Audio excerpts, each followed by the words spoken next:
एक समय की बात है, किसी गांव में जहां प्राकृतिक सौंदर्य से भरी हरियाली थी और पर्यावरण शुद्धता की खामी नहीं थी।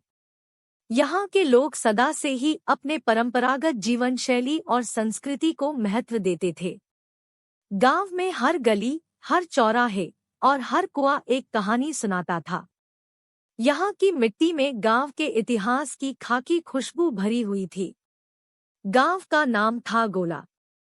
यहाँ के लोग बड़े ही संघर्षशील और मेहनती थे। वे अपने कामों में ईमानदारी से जुटे रहते थे और एक दूसरे की मदद करने के लिए हमेशा तैयार रहते थे। गोला गांव का मुख्य आधार था और यहाँ की सभी बड़ी घटनाओं का केंद्र भी था। गोला गांव में एक पुराना हवेली था जिसे गोला हवेली के नाम से जाना जाता था।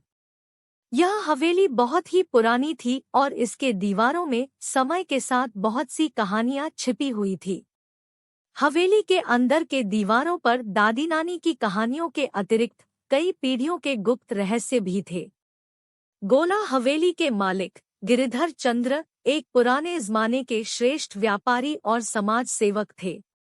उनकी देखभाल में हवेली और गांव की संरचना और समृद्धि के साथ साथ सामाजिक समर्थन भी बढ़ता गया। गिरिधर चंद्र के परिवार का सदस्य उनकी पत्नी और उनकी 2 बच्चियां थीं। एक बार गिरिधर चंद्र के घर में एक विशेष दिन की तैयारियां थी। उनकी बड़ी बेटी राधिका की विवाह समारोह की तैयारियां चल रही थी। राधिका का विवाह गोला गांव के अन्य बड़े व्यक्तियों की बड़ी संख्या के साक्षात्कारों के बीच आयोजित किया जा रहा था।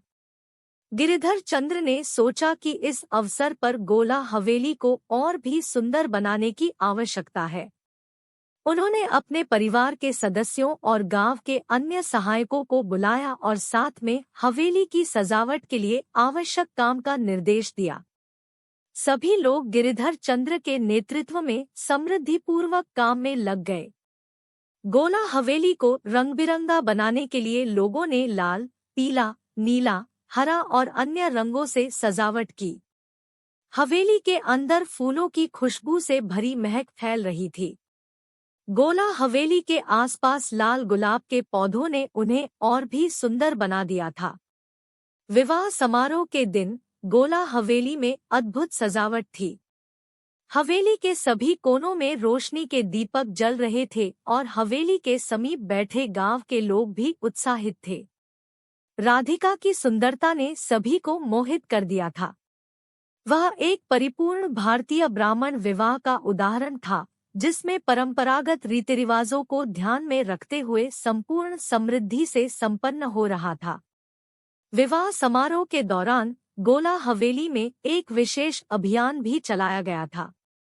गिरिधर चंद्र ने निर्देश दिया कि इस अवसर पर गोला गांव में गरीब और असहाय लोगों को भोजन और वस्त्र वितरित किया जाए। इस अभियान के तहत गांव के गरीबों के लिए एक विशेष भोजन भी आयोजित किया गया। गोला हवेली के अंदर और बाहर एक विशाल भोजनालय स्थापित किया गया था, जहां सभी को अपने अपने इच्छानुसार भोजन मिल रहा था।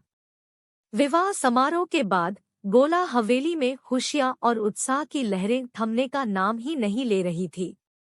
लोग अपने अपने घरों की ओर लौट रहे थे, लेकिन हर एक का दिल हवेली के सुंदर और भव्य वातावरण में बस गया था।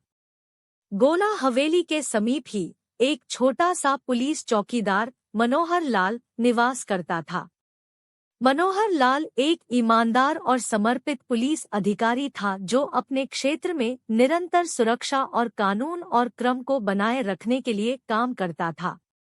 एक दिन गोला हवेली के निकट मनोहर लाल को एक संदेश मिला कि गांव के बाहर एक बड़ा दुर्घटना हो गई है और वह तुरंत वहां पहुंचे। मनोहर लाल ने तुरंत अपनी पुलिस टीम को संबोधित किया और गांव के बाहर दुर्घटना की जगह पर पहुंचे। जब वह वहां पहुंचे तो उन्हें पता चला कि एक बड़ा पेड़ गिर गया था और इसके कारण कुछ घरों में नुकसान हो गया था। मनोहर लाल ने अपनी टीम के साथ मिलकर लोगों की मदद की और उन्हें सुरक्षित स्थानों पर पहुंचाया। गोला हवेली में भी कुछ नुकसान हुआ था, लेकिन भाग्यशाली रूप से किसी भी व्यक्ति को चोट नहीं पहुंची थी। गिरिधर चंद्र ने मनोहर लाल और उनकी टीम का धन्यवाद किया और उनकी सहायता के लिए आभार व्यक्त किया। गोला हवेली में फिर से शांति और सुख शांति का वातावरण बस गया।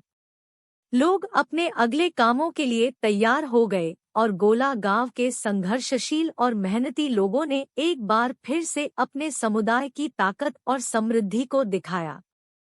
इस रूप में गोला गांव की यह कहानी एक ऐसे समुदाय की कहानी है जो अपनी परंपराओं और संघर्षों के साथ अपने संघर्षों को निभाता है और हर परिस्थिति में अपने समुदाय के साथ मिलजुल कर खड़ा रहता है।